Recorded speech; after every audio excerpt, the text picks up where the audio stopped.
anxiety. Yeah, you're and then you're on anti-anxiety meds, and then you're on antidepressant meds, and the Right. thing is your hormones are out of whack, and they Yeah, just and need they some don't teach tweaking. you how to eat correctly. So, I mean, doctors, I'm sorry, but we're not given like education on nutrition unless you go out and venture on your own. Right? I had to go out and venture on my own and learn about this stuff because I was diabetic when I was pregnant. I mean, all kinds of stuff that's happened to me.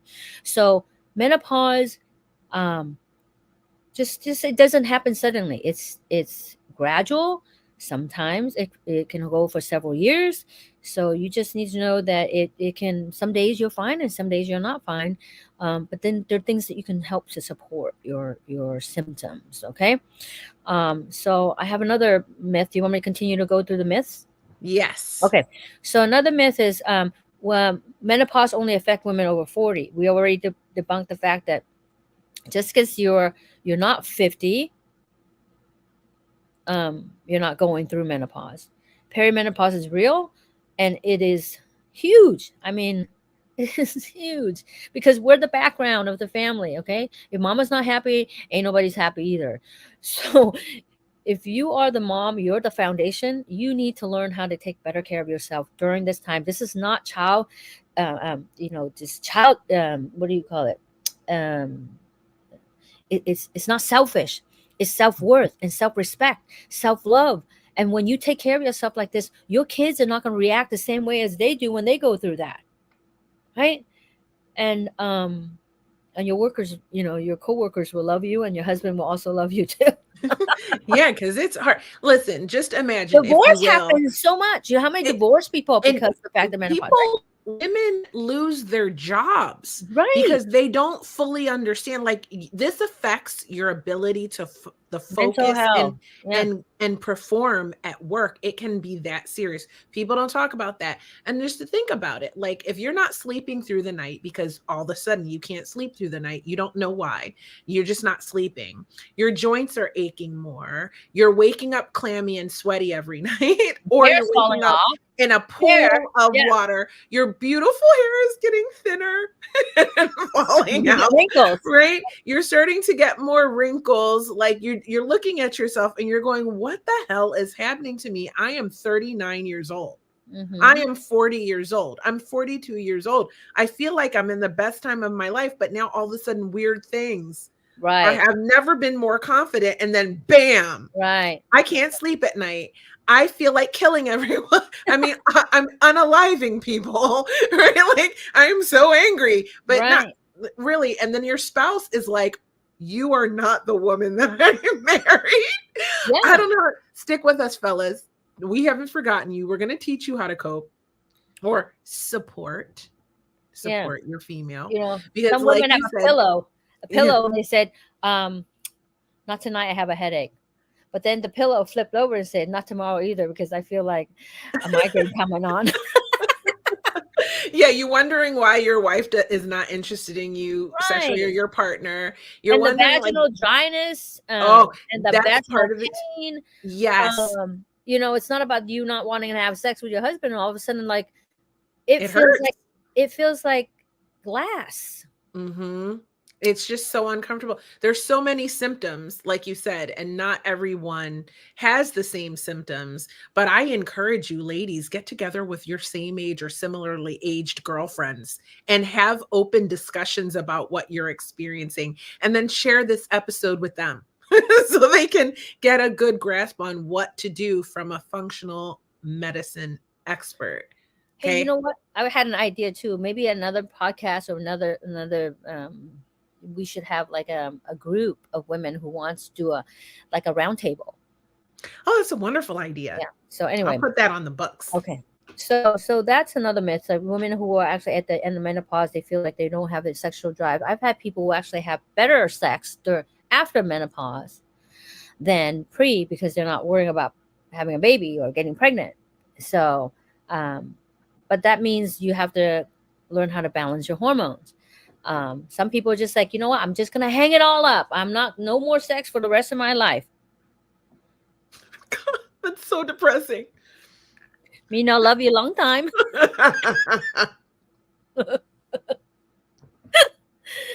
Oh my goodness. Okay, so here's another myth.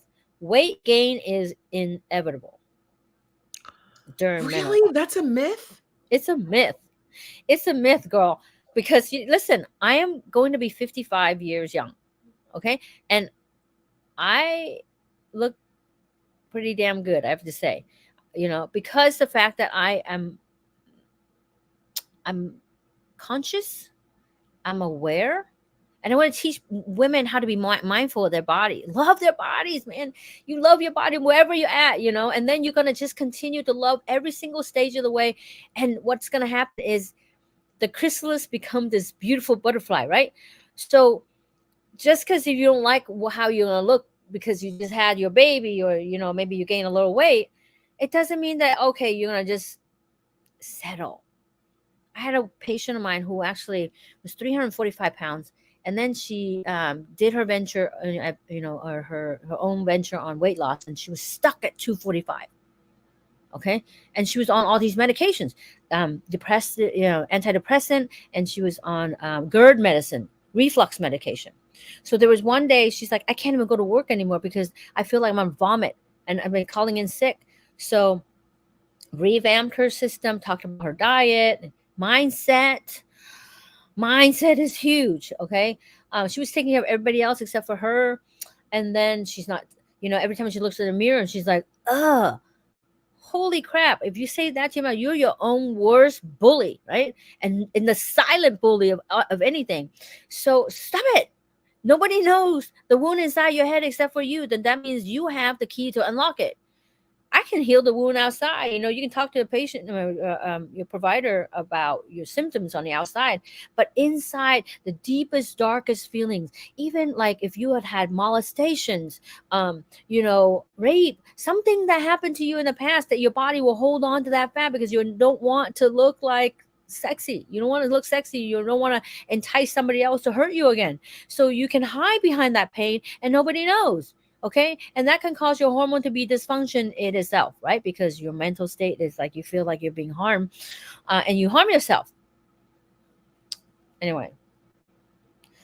Very hard, and this is a deep subject because you have to learn how to debrief that, because if you don't, you're going to silence that girl forever, and it seeps into everything that you do, every single thing, even your happiness,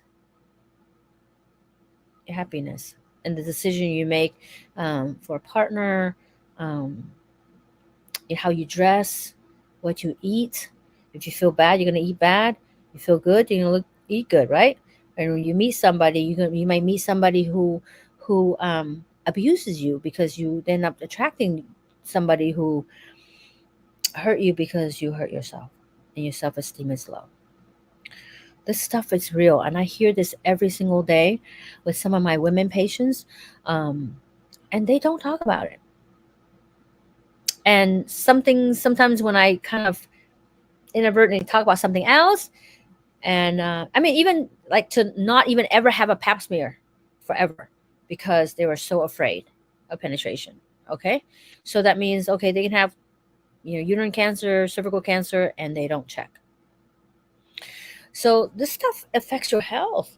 And so if you're the captain of your ship, we're all beautiful in every single way, and we need to learn how to accept every single thing that's happened to us, and because that wound is going to turn to wisdom is going to give you us a better insight to navigate our life, and then we heal other people.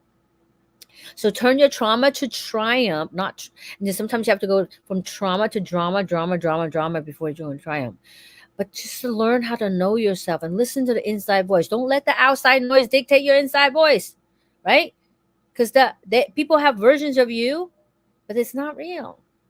Sometimes your version is not real because you've been conditioned, been told the wrong thing, right? So every single day, just really learn how to flourish and get to know yourself. And menopause is a great time because you're like, okay, I'm getting my responsibility of my children is better. My husband and I are back together, and we need to figure out some way to kind of be intimate again, right? Okay, so menopause can cause depression. No, it doesn't. It's just the hormones. Your mood is up and down. And if you learn how to modulate those mood, you won't have depression. And listen, we're human. We're here to learn. We're here to have symptom, feelings of sadness, madness, dejected, rejected. I mean, all those things are actually signs, our little tentacles that tells us, hey, do this, do that. Is it safe? Is it not safe? You know? But if it gets kind of superimposed, maybe somebody put you down and how you're supposed to behave, it was not accepted. Like you're not allowed to be heard because, oh, get over it. And so you forget about yourself and you start doubting how you feel the way you feel. Um, and so you learn how to disregard your feelings, and menopause can cause more confusion, right? And then you'll get this brain fog. You're like, I don't know, I'm not even sure about myself. And um it gets to the point where you just will make the wrong decision, or you let people take advantage of you more, right? So listen, we are powerful inside. So the inside job, you need to start listening to the inside voice. And that voice, you need to make sure that that voice is not somebody else's voice, your mother's voice, your grandmother's voice. If they are, they should be loving. They could be constructive criticism. They are not putting down. You're the back sheet of the family. You're no good. Um, um, you're you're a bad influence on your children. Um, you can name whatever you want to say. You can write down whatever it is. Just cross it out, or burn it, or rewrite that story and say, okay, they say this, but I really mean this is the real story is what how I interpret it, right? But how I interpret it, I need to make sure that how I interpret it is my interpretation, not someone else who's superimposed and set my brain like free rent this whole time. I say this time for eviction notice if it's negative thoughts, right?